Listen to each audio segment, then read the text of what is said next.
Hey guys, what's up? So we have a new update on Advanced Server and it's patch 1.6.86. First on our list is the new Jungle Creeps rule. To protect junglers from invading, jungle creeps will now gain movement speed when moved out of their range. And once they return within their range, they will start engaging if they take damage. As you can see, the jungle creep started attacking after I pulled it out of its range. It didn't return to its starting position, unlike before, where it ignores everyone until it goes back. This feature will only take effect one time for every pull you make. Here is an example. So I pulled the jungle creep, and now it started attacking Layla. If I pull it again, it will now ignore everyone and return to its starting point. As you can see, it didn't attack Layla.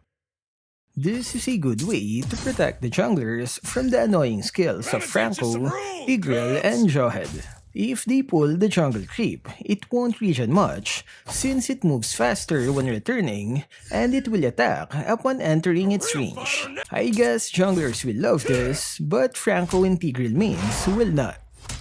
Another part of the update is the return of the 4 mid lane minions in the first 5 minutes. Jungler's update is also back, where they don't get any experience from minions in the first 5 minutes. So, no experience for junglers, but they have this new protection against invaders. So what can you say about these jungle changes?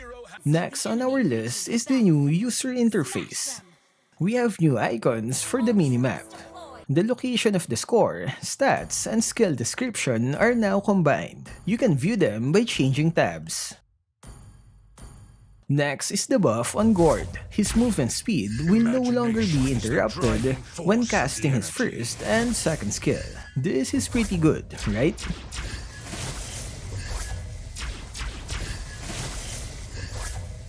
His passive will now inflict a slow effect each time true damage is applied. They adjusted his second and ultimate skill by shortening the damage interval. This means it's now easier to trigger his passive skill. To balance the skills, they had to lower the damage. His ultimate will no longer have a slow effect, but remember, his new passive has one, so no worries. Can we finally see more Gord users after the update? Next is the adjustment on Lunox. With the current tank meta in place, the developers want Lunox to be more powerful against high HP enemies. To do this, they adjusted her Chaos Assault by making it fully dependent on the enemy's maximum HP. So what does it mean? It means her damage will suck at early game, but it will scale pretty good at late game when against high HP enemies.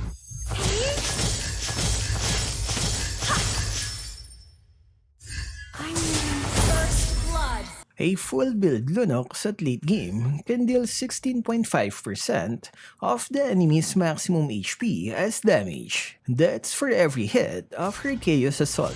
Are they trying to make Lunox into a gold laner?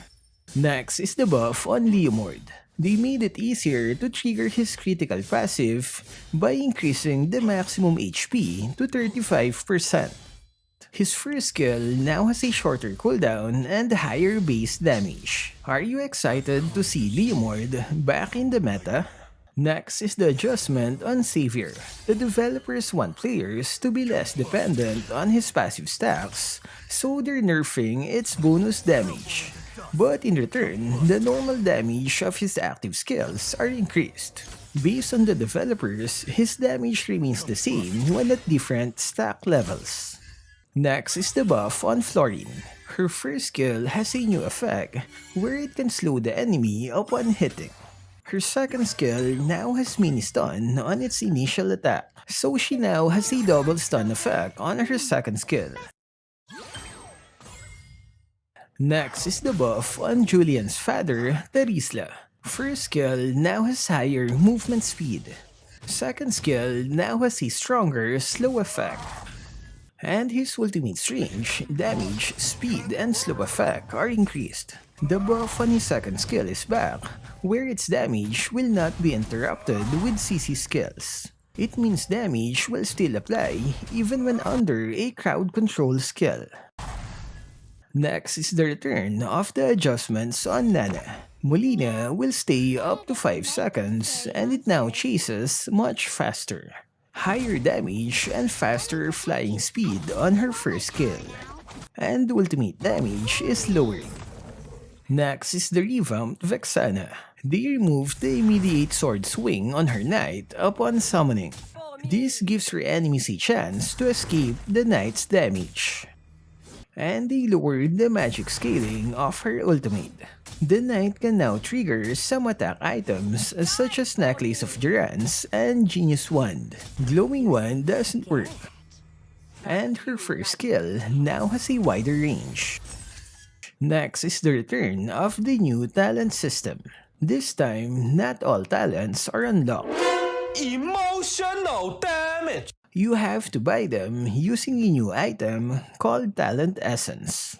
There are two ways to buy a talent. First one is by activating. This lets you use the talent for a certain number of games. Once you activate it 10 times, it will become permanent. Another option is buying it directly. It will let you use the talent for unlimited times. You need 6,000 to purchase a permanent tier 1 and 2 talent, and 10,000 for a permanent tier 3. This also means that the curse of magic dust is finally over. I checked my inventory and there's no sign of magic dust anywhere. Based on the patch, magic dust and emblem fragments will be converted into talent essence in a 1:1 ratio. But remember, these talent updates are still under development. Nothing is final yet, so this means it might change once applied on official server. I am expecting all of this update will be applied on the new season next month. We'll have new talents, revamped heroes, and new user interface. Anyway, what can you say about the update? Do you like the new jungle rule? Let me know what you guys think in the comment section. That's all for this video. Stay safe and thank you for watching.